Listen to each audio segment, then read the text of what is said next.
Hello, Nick Tomaszewski here, Product Development Manager for Ebonite International. Here today to talk to you a little bit about core dynamics and how does core shape dictate ball motion. Essentially, there's three types of cores. You've got a spherical core, you've got a symmetrical core, and you've got an asymmetrical core. Well, the motion is essentially defined by the shape as well as what those core numbers are, the RG, the differential, and the mass bias. But those core numbers are actually a product of all of the ball. You've got the inner core, you've got the outer core, which is the filler material, and you've got the cover stock. So those numbers are actually a summation of all those put together, as you can see in this display. But what I'm here to talk to you about is the actual core design and the shape design of the inner core and how that dictates ball motion. So something that's not really ever been talked about or really focused on in the industry is the inertial properties of the inner core. So something we've done, we've used Bowler ID. All of you are familiar with it. It was last year's seminar.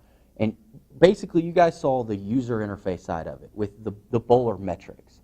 But there's a more in-depth side of it. And that's actually the technical side where we can actually see the rotation of the ball going down the lane on all axes. But we can also see it going through the pins. And that's big when you're looking at core designs and ball products that you actually want to make. So essentially, how did we use this Bowler ID to dictate what kind of core shapes we want? Well, you want a core that's continuous. You want a core that doesn't quit. But you also want to differentiate on core motion. You know, how does defining this core versus this core versus this core create different styles of ball motion? Well, we've created something called pin asymmetry. And essentially, you've got three types of pin asymmetry. You've got a pin away, you've got mass neutral, and you've got pin asymmetric. So essentially, let's look at the paradox pearl core here. You've got a mass that is essentially located in the center of the core. Well, that mass, when you put it on the summation of the ball, is still located in the center of the ball.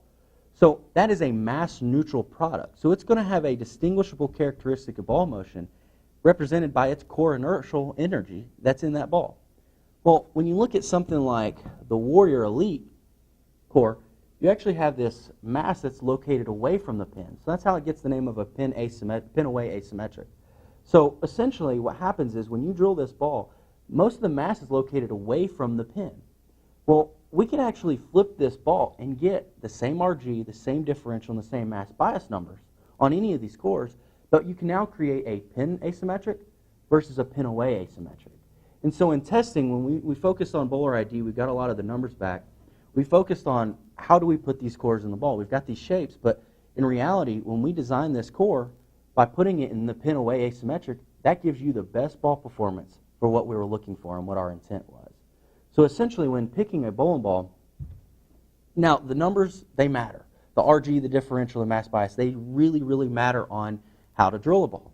But when you're really looking to build your arsenal, you need to focus on what the core shape is and how that core shape dictates pin asymmetric.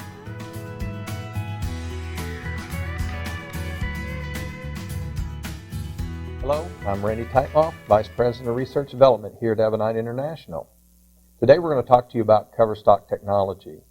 We made some recent advances in cover stock, and you saw that in the paradox. A great performing ball that bowled well for the masses.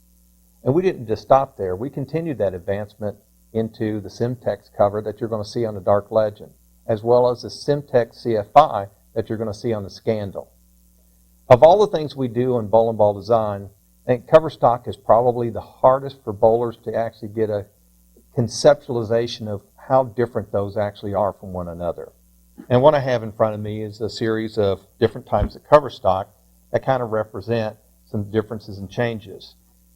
Just to put this in perspective, these two cover stocks right here represent where the industry has been over the last 2 decades. Very limited. And the reason why it's been limited is basically because everybody kind of chased one another and created limited differences as far as characteristics that we're offering in product to product.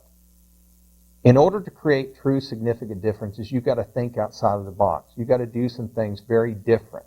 And that's what we've done with the Paradox cover and the newer covers that you're going to see in the product today. These examples of some of these pucks that are to the right and to the left of me are also examples of some of that differences there. But this is just a small window to give you an idea of what those differences could be. We could actually create differences that are depth, go above this table and clear in and out of this table and through here. that actually will create options and differences that will create interesting performance characteristics. Now, I could talk to you all day long about polymer morphology changes and friction energy and all these other kind of things into there. But you know what? Seeing is believing. And we're excited today about these new technology that we're coming out with, and we're excited for you to get the opportunity to throw these products today.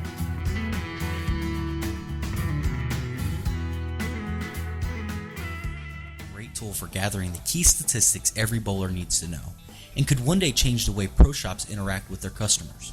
Here at Columbia 300, we've been using an advanced version of this device to study ball motion. The data collected from this device, starting at the moment the approach begins and ending when the ball exits the deck into the pit, has led to a different way of thinking in terms of design. The first of which is hypershock technology. Simply put, pins impacted by the ball with hypershock technology experience a greater transfer of energy at impact, as well as a smoother, slower rate of energy decay than those hit by the industry standard bowling ball. An additional effect is greater continuation exhibited by the ball with less deflection as a whole. For this video, we have poured two identical Columbia 300 Swerve FX bowling balls, with one exception. The first contains the hypershock additive, evidenced by the green outer core material, and the second contains the standard filler. Both balls were fitted with bowler ID, so let's take a look at how they perform.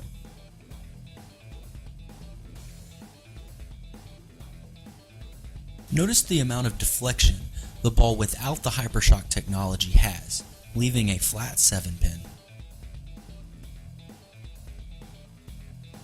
Now notice the amount of continuation and drive that the ball with the hypershock technology has as it goes through the pins.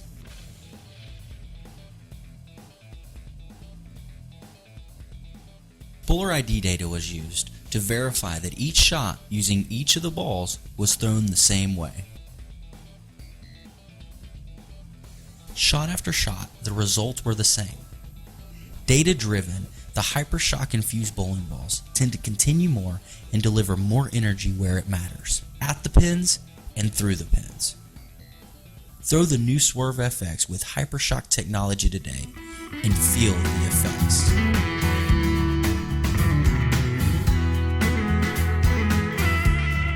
2 years ago, Hammer changed the bowling world by adding carbon fiber, one of the toughest materials on the planet, to our outer cores. Tougher balls mean a tougher warranty, so we were able to offer an industry-leading 3-year warranty on our products. Well, we're back at it again. Beginning with the Bad Intentions Hybrid, we have started adding carbon fiber to the cover stocks of our HP balls. The carbon fiber additives interlock with each other, creating a stronger bond between the cover stock and the outer core.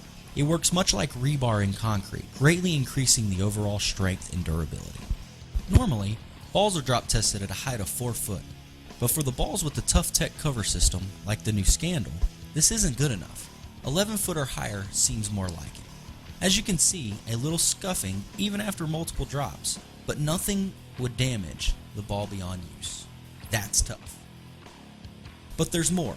SEM photography reveals that carbon fiber additives act like studs on a snow tire, greatly increasing traction and improving overall performance when and where you need it.